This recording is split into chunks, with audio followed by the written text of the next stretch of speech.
Hello, and welcome to Neverwhere Abridged, the show that happens whenever it happens. And we did 6 chapters quite a long time ago, many moons ago. And now we're gonna do chapter 7, so this is actually a Valentine's Day present. So, for Advanced Lizard Wizard, she is pretty great, and I can't think of a good Valentine's present. And this is late. It's not going to go up on time, but you're getting chapter 7 and possibly the rest of this book. Not all in one go. Probably not all in one go, but I would like to finish it. So chapter 7, where 6 chapters had just happened. And here we go. It opens up with straw scattered on the floor, and there's a fire going, and the seats have hand-embroidered cushions. And Richard, our protagonist, is very confused because this is not what he is used to seeing on the underground.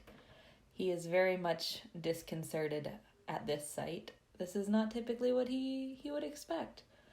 He's having a hard time standing. He's stumbling because the train is starting to move. Like that feeling when it like lurches into like, okay, we're going now from a stop, and your whole body goes in, and you should be holding onto a pole.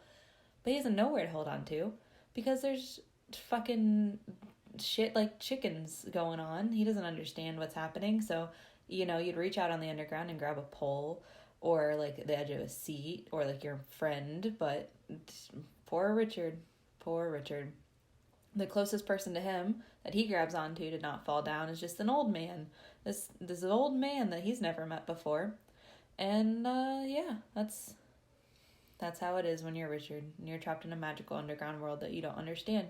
You grab onto old men covered in chainmail, and you're like, oh no, I didn't want to fall over on this subway, underground, whatever, train. And then here I am, chickens and embroidered pillows and me. Shit's weird when you're Richard. And the old man says, sorry. And Richard's like, oh no, it's my fault because I grabbed you, mate. And the man is very, very snarky because his response is, I know. But see, he has manners, but he's also snarky. It's fun. And besides chickens, there's also a big old dog, an Irish wolfhound, and it's glaring at Richard. There's a herald with a bugle. There's just a lot going on. It's basically they're holding court, and there's in the subway because magic logic. And then they're here to visit the Earl, and Richard is all like, well, I guess this is how things are, which, has him confused.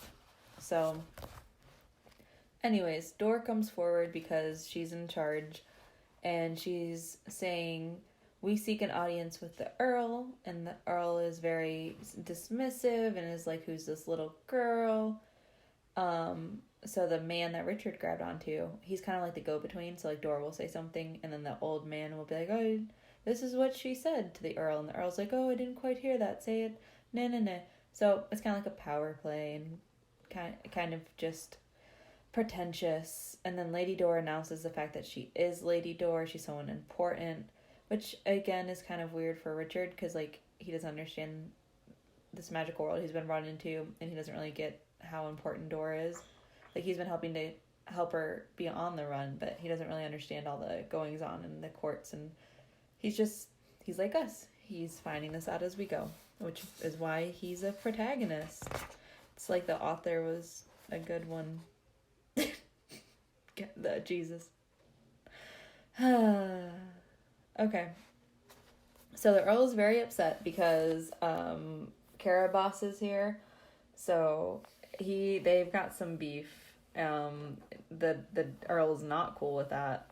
Hunter's there, and people are impressed by the fact that Hunter's there. That's a big deal. This is quite the squad. So the Earl is super pissed that the Marquis is here, and he's like, get this fool gone. I'm mad. We are enemies. It happened a long time ago, but I'm still mad about it. You need to be gone. And Dor is very like, why didn't you tell me it was so bad? You said he might not be pleased to see you. You didn't say he wanted to kill you.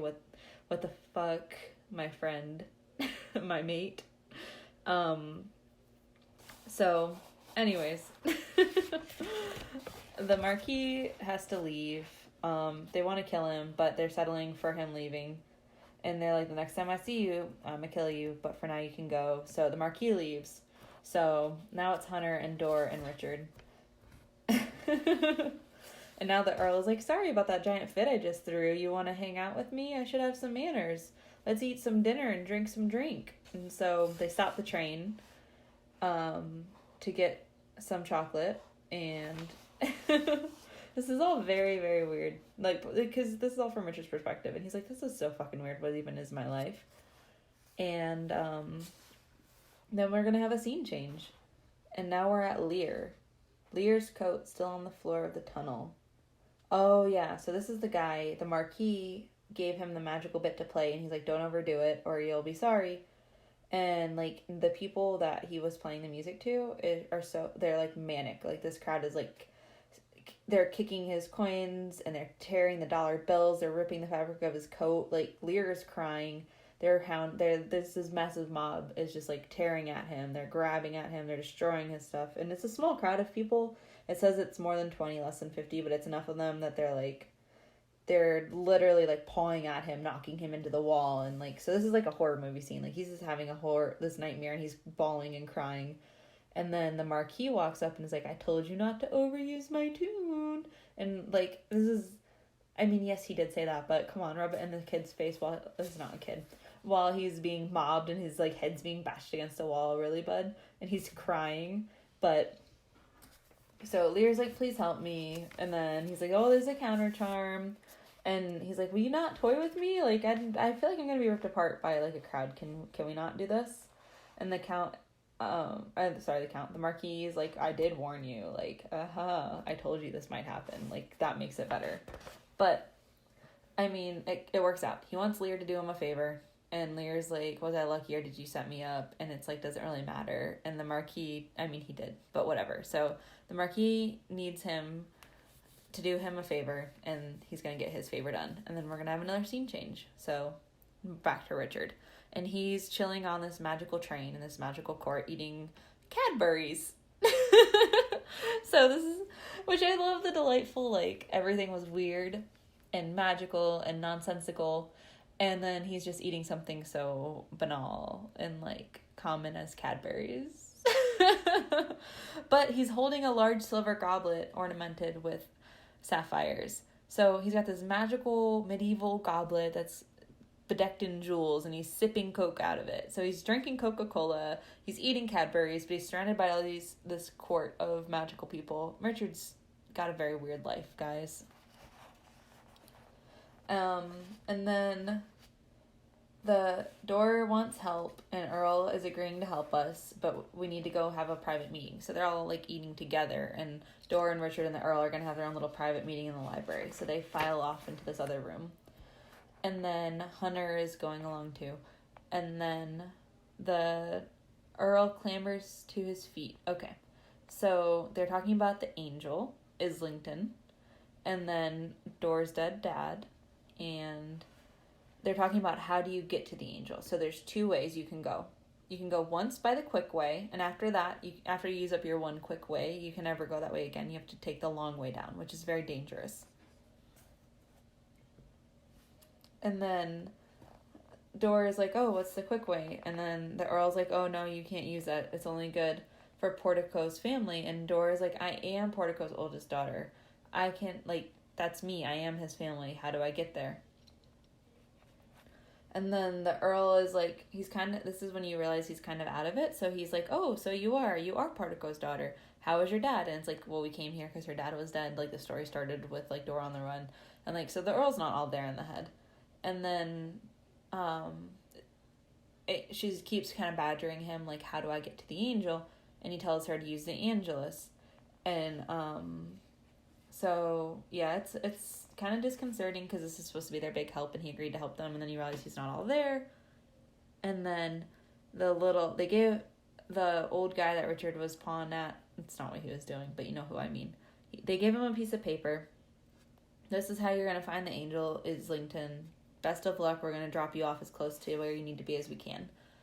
And so, very cryptic, very weird. We don't have a lot of details, and neither does Richard. So, they're getting off of the Earl's Court, and they're going to the British Museum. And there we go. End of chapter 7.